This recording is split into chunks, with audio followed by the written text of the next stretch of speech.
구독과 좋아요는 유인이에게 힘이 됩니다. 안녕하세요. 병원 다니고 있는 아재 우기도령입니다. 최근에 생업이 좀 바빠가지고 영상 업로드가 좀 많이 늦었습니다. 양해 부탁드리고요.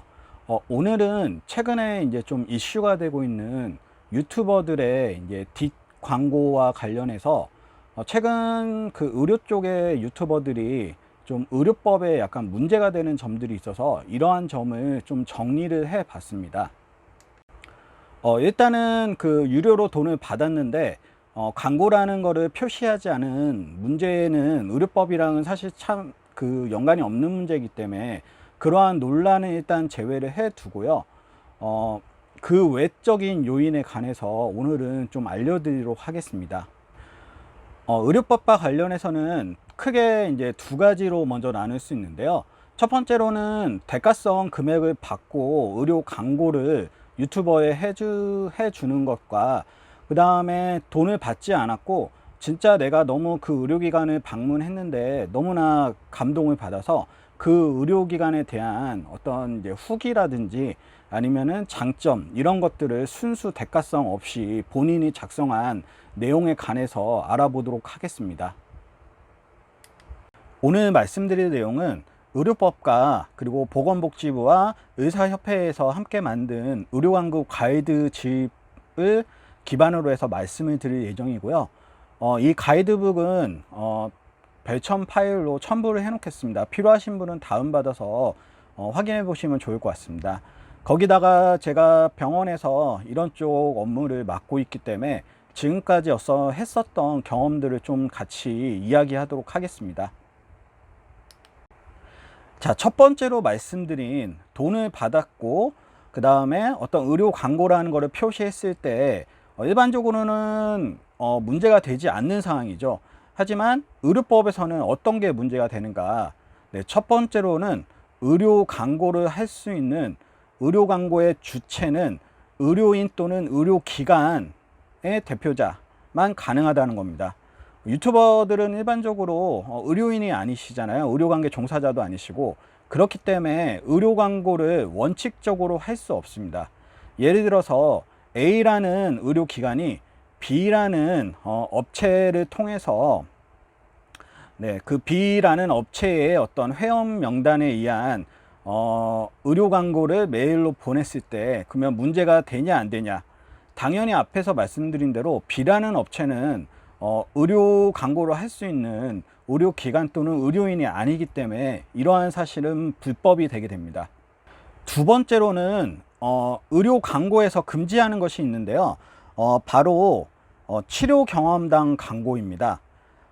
불특정 다수인이 볼 수 있는 공간에 의료 행위, 의료기관 및 의료인 등에 관련된 정보의 내용을 구체적으로 적는 것은 아까 말씀드린 대로 치료 경험담 광고로 판단이 되고요. 이러한 것은 의료법에서 하지 못하도록 금지되어 있습니다. 그렇기 때문에 일반 유튜버들은 이 두 가지 사항에 의해서 의료 광고를 하시면 안 됩니다. 그러니까 후기성 광고 자체가 아예 안 되는 데다가 이렇게 본인이 어떤 대가를 받고 후기성 광고 형식으로 유튜브를 올리는 것 자체가 또 광고의 주체가 될 수 없기 때문에 지금 현재 문제가 되고 있는 겁니다. 그렇다면은 한 가지 의문사항이 들 수 있는데요. 앞에 처음에 말씀드린 대로 내가 어떠한 의료기관을 방문했었는데 너무 이 의료기관이 좋은 곳이라서 어떤 대가를 받거나 그렇지 않은 상태에서 어떤 유튜브나 블로그에 이 병원과 이 의료기관과 관련된 내용을 스스로 올렸는데 그것조차도 문제가 되는 것인가 라는 의문이 생길 수 있습니다. 자, 이것은 사실 이제 그 담은 내용이 얼마나 구체적이냐에 따라서 그 판가름이 날 수가 있습니다. 의료법에서는 구체적 사실관계에 따라 그 달라지나 의료인 등이 아닌 제3자가 개인의 경험을 공유하는 차원, 뭐 의료기관의 이용 만족도, 의료기관의 친절도 등 어떤 단순한 의료기관에 방문한 경험을 올리는 것은 의료 광고 행위로 보기 어렵다고 하고 있습니다. 그렇기 때문에 이런 내용을 담고 있는 유튜브라면 사실 문제가 되지는 않습니다.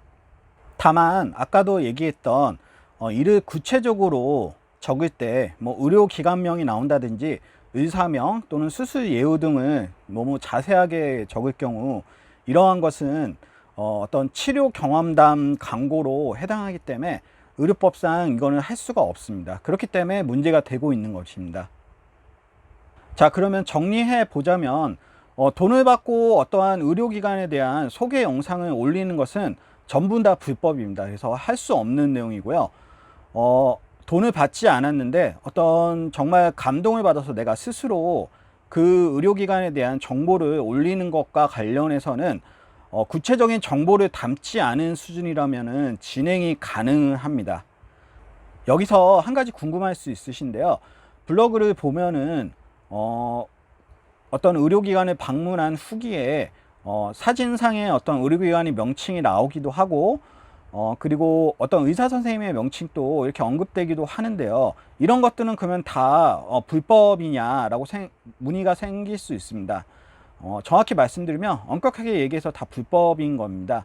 하지만 이런 것들이 왜 그러면은 단속이 되지 않냐 이렇게 또 궁금해하실 분이 있는데요. 여기서부터는 제 내피셜인데 제 개인적인 생각입니다. 사실 의료 광고를 이런 것들 일일이 다 검토하기에는 이거를 감독하는 기관 자체의 인력의 한계가 있기 때문에 보통 이제 신고를 들어오는 의료 광고에 한해서 이제 판단을 하고 그러한 광고들에 관해서만 조치를 하는 것으로 그렇게 알고 있습니다. 자, 오늘은 유튜버 쪽의 의료 광고와 관련해서 이야기를 좀 정리해 봤습니다.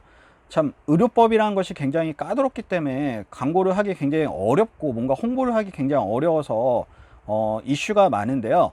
원래는 제가 이 영상 전에 그 의료 광고와 관련된 영상을 준비하고 있었는데 어쩌다 보니까 이게 먼저 나가게 되었습니다. 그래서 다음 시간에는 좀 더 이제 어떤 실무와 관련된 병원에서의 어떤 홍보 이런 거에 관해서 알아볼 수 있는 시간을 가지도록 하겠습니다. 굉장히 어떻게 보면 따분할 수 있는데 끝까지 들어주셔서 감사합니다. 다음 시간에 뵙겠습니다.